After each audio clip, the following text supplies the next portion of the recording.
شروع اللہ کے نام سے جو بڑا مہربان نہایت رحم کرنے والا ہے۔ حضرت ابو بکر صدیق رضی اللہ تعالی عنہ کے دور میں ایک شخص ملک شام سے سفر کرتا ہوا آیا اور آپ کی خدمت میں حاضر ہوا اور عرض کرنے لگا کہ آپ امیر بھی ہیں یعنی مالدار بھی ہیں اور امیر بھی یعنی مسلمانوں کے سربراہ بھی ہیں۔ عرض کرنے لگا، حضور میرے اوپر قرضہ چڑھ گیا ہے، میری مدد کریں۔ تو آپ اس کو اپنے گھر لے گئے۔ وہ شخص کہتا ہے کہ باہر سے دروازہ بہت خوبصورت تھا لیکن گھر پر ایک چارپائی بھی نہ تھی، کھجور کی چھال کی چٹائیاں بچھی ہوئی تھیں اور وہ بھی پھٹی ہوئی۔ فرماتے ہیں سیدنا صدیق ابو بکر رضی اللہ تعالی عنہ نے مجھے چٹائی پر بٹھا لیا اور مجھے کہنے لگے، یار ایک عجیب بات نہ بتاؤں؟ میں نے کہا بتائیں۔ تو عرض کرنے لگے، 3 دن سے میں نے ایک اناج کا دانہ بھی نہیں کھایا، کھجور پر گزارا کر لیتا ہوں، آج کل میرے حالات کچھ ٹھیک نہیں ہیں۔ تو وہ شخص کہنے لگا، حضور میں اب پھر کیا کروں، میں تو بہت دور سے امید لگا کر آیا تھا۔ تو فرمانے لگے، تم عثمان غنی رضی اللہ تعالیٰ عنہ کے پاس جاؤ۔ وہ شخص کہنے لگا، مجھے تو بہت سارے پیسے چاہیے۔ تو آپ نے فرمایا، تیری سوچ جہاں ختم ہوتی ہے وہاں سے عثمان کی سخاوت شروع ہوتی ہے، تو جا ان کے پاس۔ وہ شخص کہنے لگا، آپ کا نام لوں کہ مجھے امیر المؤمنین نے بھیجا ہے؟ تو فرمانے لگے، اس کی ضرورت ہی نہیں پڑے گی، صرف اتنا بتانا کہ میں مقروض ہوں اور رسول صلی اللہ علیہ وآلہ وسلم کا نوکر ہوں۔ وہ شخص کہنے لگا، وہ دلیل حوالہ مانگیں گے؟ فرمایا، عثمان سخاوت کرتے وقت دلیل یا حوالے نہیں مانگتے، عثمان اللہ کی راہ میں دیتے ہوئے تفتیش نہیں کرتا اور سخاوت کرتے وقت ٹٹولنا عثمان کی عادت نہیں۔ وہ شخص کہتا ہے کہ میں چلا گیا، پوچھتے پوچھتے دروازے پر دستک دی۔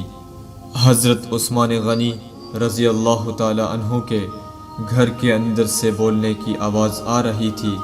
اپنے بچوں کو ڈانٹ رہے تھے کہ یار تم لوگ دودھ کے اندر شہد ملا کر پیتے ہو، خرچہ تھوڑا کم کرو، اتنا خرچہ بڑھا دیا ہے، دودھ میٹھا اور شہد بھی میٹھا، ایک چیز استعمال کر لو، تم کوئی بیمار تھوڑی ہو۔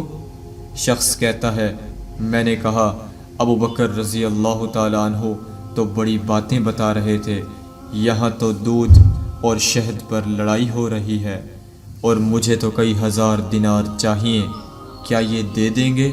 شخص کہتا ہے، میں ابھی یہ سوچ رہا تھا کہ اندر سے دروازہ کھلنے کی آواز آئی، وہ باہر آئے اور میں نے کہا السلام علیکم، انہوں نے سلام کا جواب دیا اور وہ سمجھ گئے کہ میں مسلمان ہوں اور مخاطب ہو کر کہنے لگے، معاف کرنا، بچوں کو ذرا ایک بات سمجھانی تھی، آنے میں ذرا دیر ہو گئی۔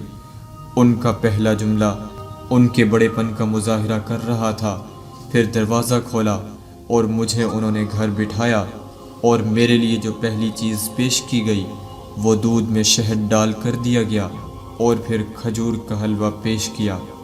وہ شخص کہتا ہے کہ میرے دل میں خیال آیا، عجیب شخص ہے، گھر والوں کے ساتھ جھگڑا کر رہے تھے، ایک چیز استعمال کیا کرو، اور میرے لیے 3 چیزیں آ گئی ہیں، لیکن ابھی میرا تصور جمع نہیں تھا۔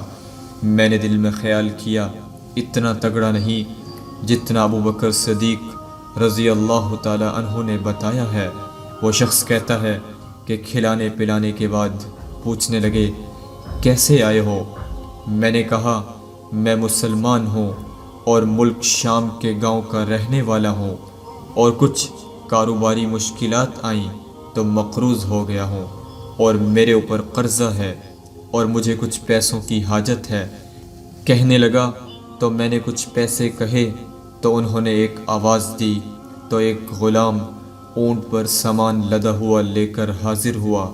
وہ شخص کہتا ہے، کہ مجھے 3000 اشرفیاں چاہیے تھیں۔ ابھی میں نے بتایا نہیں تھا کہ حضرت عثمان غنی رضی اللہ تعالیٰ عنہ کہنے لگے، اس اونٹ پر تیرے لیے اور تیرے گھر والوں کے لیے میں نے کپڑے اور کھانے پینے کا سامان اور 6000 اشرفیاں رکھوا دی ہیں، اور تو پیدل آیا تھا، اب اونٹ لے کر جانا۔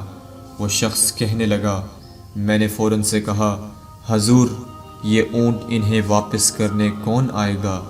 حضرت عثمان فرمانے لگے، واپس کرنے کے لیے دیا ہی نہیں، یہ تحفہ ہے، تو لے جا۔ شخص کہتا ہے، میں کہاں سے چلا تھا ڈھونڈتا ہوا اور پھر مدینے میں آیا۔ جب مدینے میں آیا تو اللہ نے مجھے جھولی بھر کے عطا فرمایا۔ کہتا ہے، میری آنکھوں سے آنسو آ گئے اور میں نے کہا، حضور آپ نے تو مجھے میری ضرورت سے کہیں بڑھ کر نواز دیا ہے، معاف کیجیے گا۔ میں سوچ رہا تھا دودھ شہد پر تو گھر میں لڑائی ہو رہی ہے۔ تو حضرت عثمان غنی رضی اللہ تعالیٰ عنہ نے کہا کہ اللہ نے جو پیسے عثمان کو دیے ہیں وہ اس لیے نہیں دیے کہ عثمان کی اولادیں عیش مستی کرتی پھریں، میرے مالک نے مجھے نوازا ہے تاکہ میں محمد عربی صلی اللہ علیہ وآلہ وسلم کی نوکری کروں۔ وہ شخص کہتا ہے، میں دروازے تک گیا تو میں نے کہا، شکریہ۔ کہتا ہے، ابھی میں نے تو بتایا نہیں تھا کہ مجھے ابو بکر صدیق رضی اللہ تعالیٰ عنہ نے بھیجا ہے۔ تو حضرت عثمان غنی رضی اللہ تعالیٰ عنہ فرمانے لگے کہ شکریہ ابو بکر صدیق رضی اللہ تعالیٰ عنہ کا ادا کرنا جس نے تجھے یہ راستہ دکھایا ہے۔ اگر آپ کو ہماری یہ ویڈیو پسند آئی ہے تو اس کو لائک کر دیں، ہمارے چینل کو سبسکرائب کر دیں اور ساتھ لگے بیل آئیکن کو دبا دیں تاکہ ہماری آنے والی ہر ویڈیو آپ تک بآسانی پہنچتی رہے۔ ملتے ہیں اگلی ویڈیو میں۔ اللہ حافظ۔